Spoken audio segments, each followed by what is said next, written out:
नमस्कार। सो mathematics for competitive examinations के second lecture में आपका वेलकम है। तो लास्ट लेक्चर में हमने प्राइम नंबर्स की बात करी।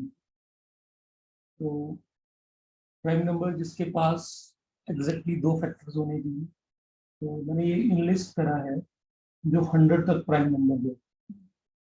2, 3, 5, 7, 11, you can go through this.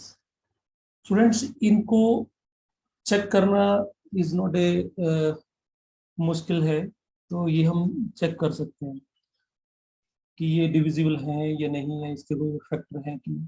But problem तब आती है जब नंबर थोड़ा सा बड़ा हो। अगर कोई नंबर आपका 100 से बड़ा है, ठीक, ये आपका 1000 प्लेस में है, ठीक है, तो उस केस में कैसे करना है वो हम सीखेंगे। देखिए, सपोज कि अगर हमारे पास कोई नंबर है x और हमने इसको चेक करना है कि ये प्राइम है कि नहीं, तो हम क्या करेंगे, इसका अंडरूट लेंगे x का, और ऐसा कोई नंबर ढूंढेंगे जो इस नंबर से अंडरूट x से बड़ा हो। और ये जो नंबर है ये क्या होना चाहिए, इंटीजर होना चाहिए, थोड़ा सा बड़ा, नियरेस्ट होना चाहिए, है ना।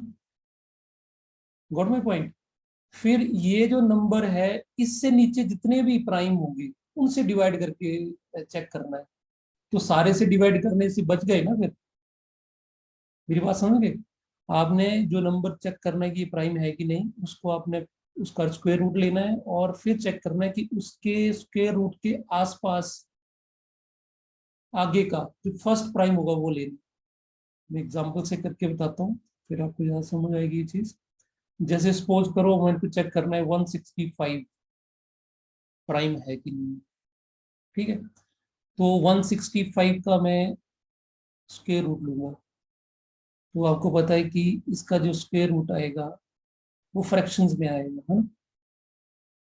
वो नहीं चाहिए मेरे को, चाहिए इससे थोड़ा सा ज्यादा। तो ऑब्वियस है इससे बड़ा जो नंबर है वो 13, क्योंकि 13 13 से होते हैं 169।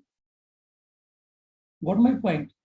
तो ये 13 आ गया। इट मीन दैट अब हमें 13 से नीचे जो प्राइम्स है उनसे डिवाइड करके देखना है। क्लियर। तो 13 से नीचे कौन से प्राइम आए, 2, 3, 5, 7, 11, बस इन 5 प्राइम से चेक करना है कि ये डिवाइड हो रहा है कि नहीं हो रहा है। क्लियर। सो क्लियर है कि आपका जो 165 है वो 11 से डिवाइड हो जाएगा। 11 से डिवाइड हो रहा है ना ये, ठीक। It is divisible by 11। अगर यहाँ पे 11 करेंगे तो यहाँ 5 आ गया माइनस करके, तो ये 11। It mean that this is not prime. This is the procedure. What my point. एक और एग्जांपल लेते हैं। जैसे अगर हमने यहाँ पे ले लिया 247 ले लिया, ठीक। तो इसका स्क्वायर रूट देखेंगे, तो इसका स्क्वायर रूट भी फ्रैक्शन में आएगा, कंप्लीट तो है नहीं। इट मीन दैट इसका जो स्क्वायर रूट है वो 16 होते हैं 256। तो ये हमारे पास है 16। तो 16 जो इससे ज्यादा होगा। तो 16 से नीचे जितने भी हमारे पास प्राइम नंबर्स हैं, 16 से नीचे कौन से प्राइम नंबर आए मेरे पास, 2 आया, यहां से लेके ये प्राइम नंबर है। और इनसे डिवाइड करके देखेंगे इसको। इनसे डिवाइड करके देखेंगे तो अगर ये कोई डिवाइड हो जाता है then it is not prime. तो क्लियर सी बात है, ये 13 से डिवाइड हो जाएगा। It is divisible by 13। 13 से डिविजिबल है, so it mean that it is not prime. अब हम कोई एग्जांपल लेते हैं जो प्राइम का होता है, जो प्राइम भी हो साथ में। सो जैसे मैंने ले लिया 255 लेते हैं, इसको चेक करते हैं। अगर हम इसका स्क्वायर रूट लेंगे, स्क्वायर रूट निकालना आ जाएगा ना, नोड़े बेटा आप स्क्वायर रूट आप यहाँ पे निकाल के इस तरह से कर सकते हैं, ठीक है। स्क्वायर रूट निकाल लो, कि जो फ्रैक्शन पार्ट होगा उसको छोड़ देना, उससे नेक्स्ट नंबर लो। सो इसका जो फ्रैक्शन पार्ट आएगा वो 20 4 से ज्यादा होगा, छोटा होगा, तो 24 आ गया। अब 24 से नीचे ये जितने भी, ये देखो इनसे डिवाइड करके चेक करना पड़ेगा, अदरवाइज तो हमें कोई आइडिया नहीं ना कैसे चेक करेंगे। तो वी अपने आप को हमने थोड़ा सा कंटेक्ट कर लिया कि इतने ही चेक करने हैं, एग्जाम में क्वेश्चन आएगा तो इसी तरह का क्वेश्चन आएगा आपको, और डेफिनेटली ये किसी से भी डिवाइड नहीं हो रहा है,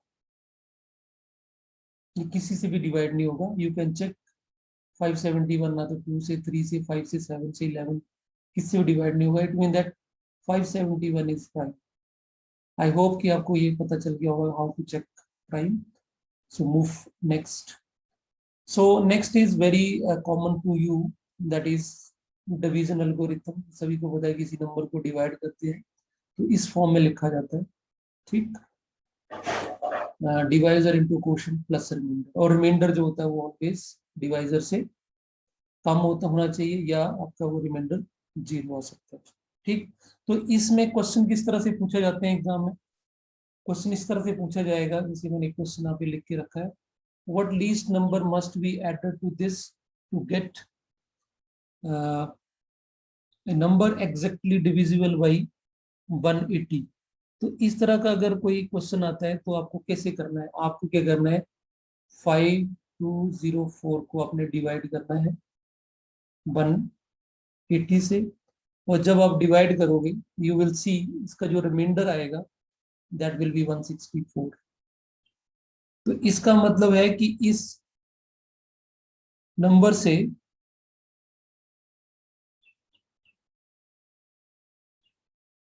कितना ऐड करना चाहिए जिससे ये आपका जो ये रिमाइंडर है ये आपका खत्म हो जाए।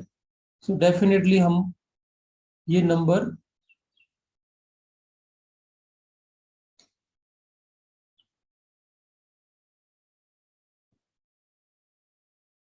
इट मीन दैट ये 180 से पूरा डिवाइड नहीं होते, इसमें कितने नंबर कम है जिससे ये 180 बन जाए। तो ऑब्वियस है 180 में से 164 माइनस करेंगे तो 16।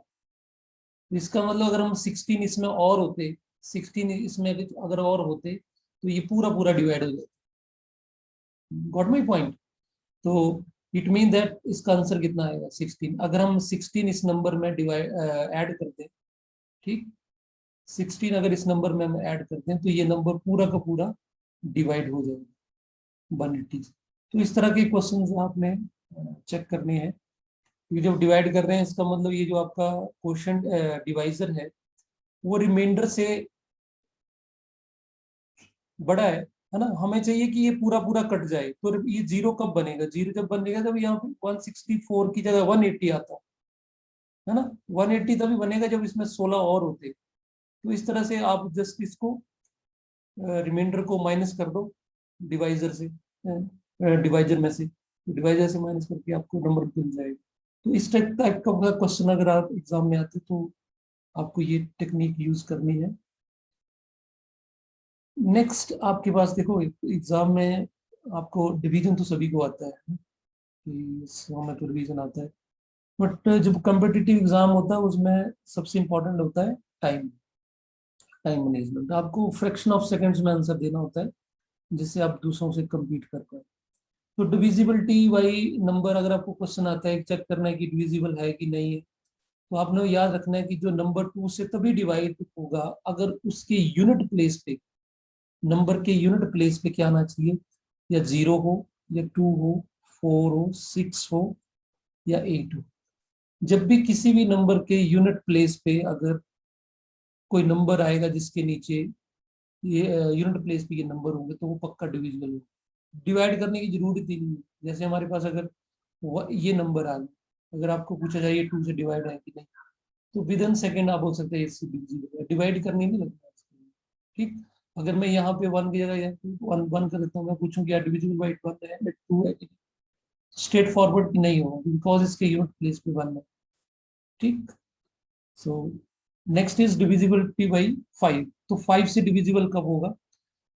इट इज ओनली जब नंबर का जो यूनिट प्लेस है उस पे 2 ही नंबर आने चाहिए यूनिट प्लेस पे, 0 और 5, नथिंग एल्स।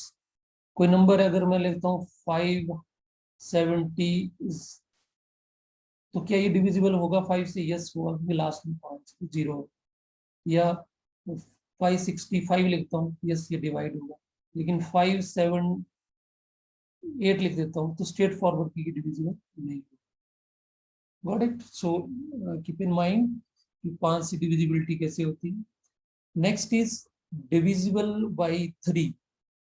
तो ये थोड़ा ट्रिकी है। तो इसमें क्या करना है, आपने सम ऑफ डिजिट्स निकालना है। जो भी आपको पूछा है, सम ऑफ इट्स डिजिट्स, जो भी आपको नंबर होगा उनके डिजिट का सम करना है आपको। So if the sum of digits is divisible by 3, अगर उसका सम ऑफ डिजिट्स अगर 3 से डिवाइड होता है, sum of digits of a number अगर 3 से डिवाइड होता है, तो वो पूरा नंबर 3 से डिविजिबल है। ठीक, जैसे हमारे पास अगर ऐसे क्वेश्चन आ जाए, आपके अब क्वेश्चन ऑब्वियस है, आपको बड़ा ही होगा, छोटा तो आएगा नहीं एग्जाम में।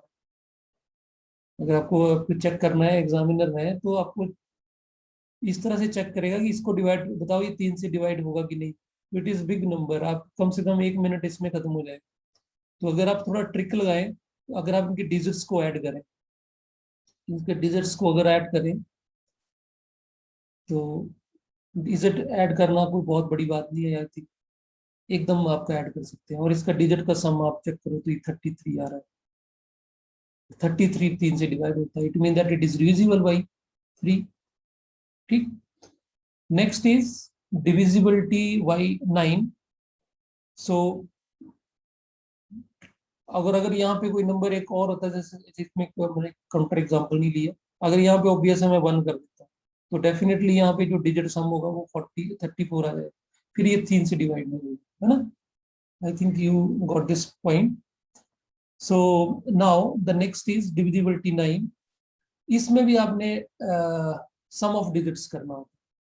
आपने सम ऑफ डिजिट्स करने हैं इसमें, जो भी आपको नंबर गिवन होगा, और उसको आपने डिवाइड बाई 9 करना।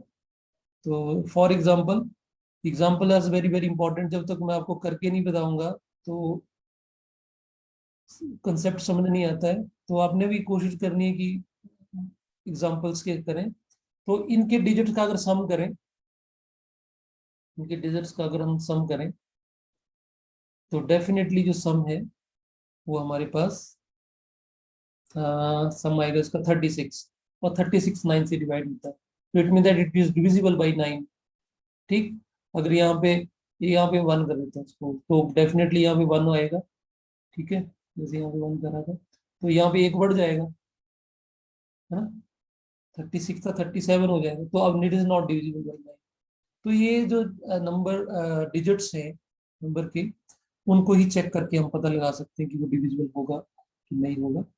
Move on next, divisibility by 4। तो डिविजिबिलिटी बाई 4 पे आपने उस जो आपका नंबर होगा उसके लास्ट 2 डिजिट चेक करनी है। Last 2 digit, last 2 digits. ठीक है, लास्ट 2 डिजिट्स अगर 4 से डिवाइड हो जाते हैं, लास्ट 2 डिजिट से जो नंबर बनेगा वो अगर 4 से डिवाइड हो जाता है, तो वो 4 से डिविजिबल। जैसे हमारे पास 7 3 8 9 2 4। अब इसके दो लास्ट डिजिट 24 है, 24 4 से डिवाइड होता है, it mean that it divisible by 4। और अगर यहाँ पे मैं अगर 3 कर देता हूँ, तो ऑब्वियस लास्ट 2 डिजिट 23 हुआ, 23 नंबर हुआ, 23 आपका 4 से डिवाइड नहीं होता। 4 is not divide 23, so it mean that it is not divisible by 4। तो लास्ट 2 डिजिट्स देख के ही हम डिविजिबिलिटी ऑफ 4 चेक कर सकते हैं। नाउ जो डिविजिबिलिटी बाई 8 है, उसमें हमने क्या करना होता है, नंबर के लास्ट 3 डिजिट देखने हैं। Last 3 digit, got my point? Last 3 digit देखने हैं आपने, और उनसे जो नंबर बनेगा उसी को डिवाइड करके चेक करना। ठीक, तो जैसे हमारे पास नंबर है 769595, ये है। तो हमारे पास लास्ट 512 है। ठीक है, और 512 8 से डिवाइड हो जाता है, it mean that it is divisible by 8। और यहाँ पे कोई नंबर अगर 1 कर दें तो ये ऑब्वियस है ये डिवाइड नहीं होगा, now it is not divisible. और पूरे नंबर को चेक करने के बजाय 3 डिजिट तो चेक कर ही सकते हैं, और उसमें वो आपको एग्जाम में क्वेश्चन आएगा इस तरह से आएगा तो आएगा बड़ा ही नंबर, क्योंकि उसने चेक करना है आपकी कि आप कितने इसमें एक्सपर्ट हैं। सो कीप इन माइंड कि कैसे डिविजिबिलिटी को चेक करते हैं। Next is divisibility by 11।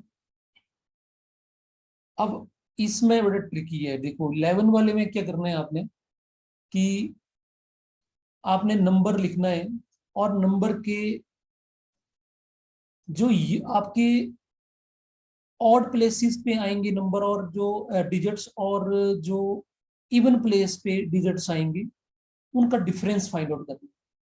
Even odd समझ गए आप, कि हमारे पास जैसे कोई नंबर है, जैसे सपोज कर लो 68437, ठीक है, तो इसके ऑड प्लेसेस कौन से हुए, ये पहला, तीसरा और ये पांचवी, ये ऑड हुए, तो ऑड प्लेसेस का सम, ये ऑड ऑड ऑड प्लेस हो गई, ऑड प्लेस का सम, ठीक। और इवन बाकी जो बच गए वो इवन प्लेस हो जाएंगे। इवन प्लेस का सम कितना बना, 6 4 एंड 8। तो अगर आप इसको सम अप करें तो कितना बना, 18 बना। और ये कितना बना, ये भी 18 बना। ये बोल रहा हूँ, अब जब आपने इवन और ऑड प्लेसेस के नंबर जब ऐड कर लिए तो उनका डिफरेंस चेक करता है, डिफरेंस। और डिफरेंस अगर 0 और 11 दोनों में से कोई एक आएगा, 0 आए या 11 आए, तो वो नंबर 11 से डिविजिबल होता है। गॉट माई पॉइंट, ठीक। तो अगर इसमें ये नहीं है, सपोज करो यहाँ पे मैं नंबर 3 की जगह 2 कर देता हूँ, यहाँ पे 2 कर दिया, अगर यहाँ पे 2 कर दिया तो यहाँ पे आपका 17 आएगा, तो फिर जो डिफरेंस आएगा वो 1 आएगा, ठीक। तो फिर तो ये आपका क्राइटेरिया होल्ड नहीं कर, it mean that it is not divisible by 11। I hope कि आपको ये डिविजिबिलिटी आपको पता चल गई होगी कैसे अपने टेस्ट करना है। आप इसके प्रैक्टिस करिए इन क्वेश्चंस के ऊपर, इस तरह के क्वेश्चन लेके। ओके, नेक्स्ट आपके पास है को प्राइम। व्हाट इज को प्राइम? को प्राइम वो नंबर्स होते हैं जिनका दोनों का जो जीसीडी हो वो 1 हो, ठीक। दो नंबर्स हमारे पास जैसे 2 और 3 है, इनमें कॉमन फैक्टर क्या है, जीसीडी क्या है इसका, ये हाई एचसीएफ भी बोलते हैं, एचसीएफ हाईएस्ट कॉमन फैक्टर, वो 1 है। सो इट इज को प्राइम्स। 2 3 4 जो कंजिक्यूटिव नंबर होते हैं वो ऑलवेज को प्राइम होते हैं, जैसे 5 6 उनका जीसीडी 1 होता है। बट जैसे 2 और हमने 6 ले लिया तो इसका जीसीडी कितना बनेगा, 2 बना, हाईएस्ट कॉमन फैक्टर 2 बना, तो इट इज नॉट को प्राइम। तो ये डेफिनेशन छोटा सा डेफिनेशन था, so you should go through this. Okay, next is multiplication. Multiplication by shortcut method. तो सबसे पहले हम multiply of a number by, अगर हमने मल्टीप्लिकेशन करनी है 99 से या 999 से करनी है, या हमने इस तरह के नंबर आपको गिवन दिए है ना, मतलब उसके जो आप जिससे मल्टीप्लाई करना है आपने, वो आपने 99, तो आपने क्या करना है कि place as many zeros to the right of the multiplicand as is the number of nines, and form the number so, and subtract the multiplicand to get a answer। आपने क्या करना कि जैसे सपोज करो मैंने 5 6 7 9 5 8 इसको मल्टीप्लाई करना है 999, इससे मल्टीप्लाई करना, ठीक।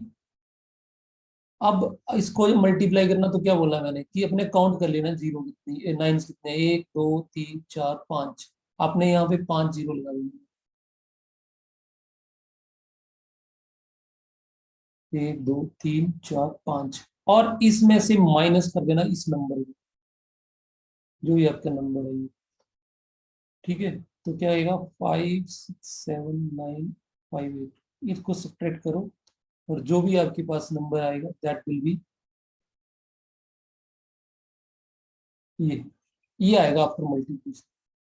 अब आपको लग रहा होगा कि जरूरी थोड़ी ऐसे क्वेश्चन आएंगे एग्जाम, भाई जो कॉम्पिटिटिव में होता है वो इस तरह के क्वेश्चन ही डालेगा, इतना बड़ा क्वेश्चन ऐसे आपको और रैंडम डाल के देगा नहीं जिसका मल्टीप्लिकेशन में बहुत ज्यादा टाइम लगे, क्योंकि जो क्वेश्चन एग्जाम में आते हैं उसमें टाइम को देखा जाता है, तो टाइम मैनेजमेंट करनी ही पड़ेगी। उसमें ट्रिकी जो क्वेश्चन आएगा उसमें और ट्रिक होगा बस। सो इस तरह का अगर क्वेश्चन आपको एग्जाम में आता है तो आपको इस तरह से अवेयर रहना कि इस तरह के क्वेश्चन आ सकते हैं, है ना, जिसमें कोई ना कोई लॉजिक होगा तभी होगा। अगर एक और मैं आपको ट्रिक बताता हूँ कि अगर आपको मल्टीप्लिकेशन ऑफ ए नंबर करना है और उसमें आपके पास 5 का मल्टी 5 का यानी 5 की पावर का, जैसे 5 से करना है या 25 से मल्टीप्लाई करना है या 125 से करना है, mean to say that 5 raise to power n types number से आपने किसी नंबर को मल्टीप्लाई करना है। तो क्या करना है आपने कि जैसे सपोज करो आपको आपको ये नंबर है मेरे पास, इसको आपने मल्टीप्लाई करना है 625। ठीक, तो हमारे पास कितना बना, इट मीन दैट हम 5 रेज टू पावर 4 से मल्टीप्लाई करना है। तो आपने क्या करना है यहाँ पे जितने आपके पास 5 की पावर है, जैसे 5 की पावर 4 है तो 4 जीरो लगा देंगे इसके साथ। ठीक, और डिवाइड कर देना आपने 2 रेज टू पावर 4 से, 2 रेज टू पावर 4 से डिवाइड कर देना। क्यों, जितना आपका ये है, क्योंकि हम क्या कर रहे हैं, ये कंसेप्ट लगा रहे हैं, 10 बना रहे हैं उसको कहीं ना कहीं। ठीक है, क्योंकि मल्टीप्लाई करा तो हमने क्या करा, 5 टू जा 10, 10 बनाया हमने अपना, तो जीरो लगा दिया हमने। ठीक, और नीचे उससे फिर हम उससे डिवाइड कर दिया, तो यहाँ पे कितना आ जाएगा आपके पास आंसर। तो this is the way to do this. मेरी बात समझ गए, आपने जब इस तरह से मल्टीप्लाई करना है तो ये जब मैंने इससे मल्टी जीरो लगाई तो इसका मतलब मैंने 10 कितने 10,000 से मल्टीप्लाई करा, तो डेफिनेटली 2 5 जा 10 होता है, तो इसका मतलब उससे डिवाइड कर दो, very simple. Got my point. मैं एक बार फिर रिपीट कर देता हूँ कि जब भी आपके 5 के पावर से किसी नंबर को मल्टीप्लाई करना है तो आप जितना 5 का पावर है उतना जीरो से लगा दो इसके साथ, और डिवाइड किसके करना है, 2 रेज टू पावर जितनी पावर, तो you will get answer on that will save the time. Time management is very important. Okay, next आपके पास मल्टीप्लिकेशन बाय डिस्ट्रीब्यूशन लो, और इस तरह के क्वेश्चन तो मैंने बहुत ज्यादा देखी भाई, डिस्ट्रीब्यूशन वाले क्वेश्चंस। तो a into B, a into C, तो क्या करा है, a कॉमन ले लिया इनमें से, और यहाँ पे अगर प्लस है यहाँ पे माइनस है, तो इस तरह के क्वेश्चंस एग्जाम में बहुत ज्यादा आते हैं। आई होप कि आपने ये देखो फॉर एग्जाम्पल ये देखिए, ये तो अगर इस तरह का क्वेश्चन आता है तो उसमें ट्रिक होगा, और वो बड़ा 2 सेकंड का क्वेश्चन होगा या 3 का होगा, और आप करने पहले इसको मल्टीप्लाई करने बैठ गए, इसको मल्टीप्लाई करने बैठ गए, सो इट टेक कम से कम 2-3 मिनट ले लेगा आपको। और यहाँ पे देखो ये नंबर सेम है तो मैं इन नंबर को से कॉमन ले लिया, और यहाँ पे 184 प्लस, और ये देखो अगर इसको देखो तो ये क्या बन गया, ये हमारे पास 1000 नहीं बन गया, इसका आंसर आप बताओ। इतने बड़ी मल्टीप्लिकेशन की बजाय हमने छोटी सी एडिशन करी और कुछ जीरो लगा देंगे इसके पास, और क्या। ठीक, उसी तरह से अगर यहाँ पे एक और एग्जाम्पल लेते हैं, 5,857 इंटू, अगर क्वेश्चन होगा तो उसमें ट्रिक जरूर होगा स्टूडेंट्स, और वो ट्रिक आपने पहचानना है, वो कैसे आपको आपके पास ट्रिक आएगा, वो आपको दिमाग में पहले होना चाहिए कि इस तरह का क्वेश्चन आएगा अगर, तो वो अब देखो यहाँ सीधा इन दोनों का सब्ट्रैक्शन 100 बन रहा है, 100 बन रहा है तो सिंपल इसके साथ 2 जीरो बन रहा है, बस ये मल्टीप्लिकेशन होगी। तो ये मल्टीप्लिकेशन ऑफ डिस्ट्री, जब भी इस तरह का एक्सप्रेशन दिखे तो आपको दिमाग में आना चाहिए कि ये डिस्ट्रीब्यूशन लॉ से होना है। ठीक, okay next. Next this is again very very important, multiplication by using formulas. तो ये कुछ एक फॉर्मूलेज है जो अपने लोअर क्लासेस में पढ़े होते हैं, फिर भी आपने दिमाग में रखना है। ए प्लस बी का होल स्क्वायर, ये सभी को पता होता है, ये भी ठीक है। ये आप कई बार हमें नहीं पढ़ा होता है, तो दोनों को सब्ट्रैक्ट कर दें अगर, तो 4 टाइम्स ऑफ ए बी आएगा, और दोनों को अगर हम ऐड कर दें तो ये टर्म कट जाएगी, या 2 टाइम्स ऑफ दिस आएगा। और ये A square minus B square भी पढ़ा होता है, A minus B plus B, और एक A cube minus B cube is equal to this. तो ये कुछ फॉर्मूलेज हैं, वो अपने याद रखने हैं। देखो यूज क्या है इनका, वाई भी कई बार देखो क्वेश्चन इस तरह का आएगा आपको, 786 1786 स्क्वायर माइनस 214 का स्क्वायर। अब इसको दो दो बार स्क्वायर करने बैठ गए तो टेक वेरी लॉन्ग टाइम। अगर हम इस फॉर्मूले को यूज कर रहे हैं तो इसको हम यूज करें तो 1 will get 1786 minus 214 a minus b and a plus b। और हम जब इनको तो करना इजी है, अब इतनी बड़ी मल्टीप्लिकेशन की जाए, इस सब्ट्रैक्शन तो कर ही सकते हैं हम। और दिस विल बी 1572, और ये आपका 2000 और सिंपल मल्टीप्लिकेशन है। ठीक, सो यू सी, आप इस तरह से एक और एग्जांपल लेते हैं इसका। देखिए 807 power plus 289 power 2 plus 807 minus 289 and divide by 807 289। ठीक, अब देखो ये क्वेश्चन आ गया आपके पास। अब ये कैंसिल तो हो नहीं सकता ना, किसी के दिमाग में नहीं यार ये कैंसिल हो जाएंगे, ये होल स्क्वायर है और ये अलग अलग स्क्वायर। इस तरह का क्वेश्चन आए, अगर इसको मल्टीप्लाई और स्क्वेयरिंग करने लगे तो इट इज क्वाइट डिफिकल्ट। लेकिन अगर ये देखिए, अगर आपने पढ़ा होगा तो ये देखो, ये फार्मूला बनता है ए प्लस बी का होल स्क्वायर प्लस ए माइनस बी का होल स्क्वायर, और ए स्क्वायर प्लस बी स्क्वायर से डिवाइड कर दिए, नीचे आ गए। तो ए आपका यहाँ पे कितना हो गया, ये ए हो गया, ये बी हो गया। ए प्लस बी का whole square, A minus B का square divide by A square minus B square. तो इसको अगर हम इधर डिवाइड कर देंगे डिनोमिनेटर में, तो इधर क्या बचेगा, इसका आंसर क्या आएगा 2। व्हाट यू से। सो इस तरह के क्वेश्चन अगर एग्जाम में आते हैं तो आपको करने चाहिए। और आई होप कि आपको ये थोड़ा इजी लगा, लेकिन इस तरह के क्वेश्चन आपने एग्जाम में जरूर करने हैं, प्रैक्टिस करना है।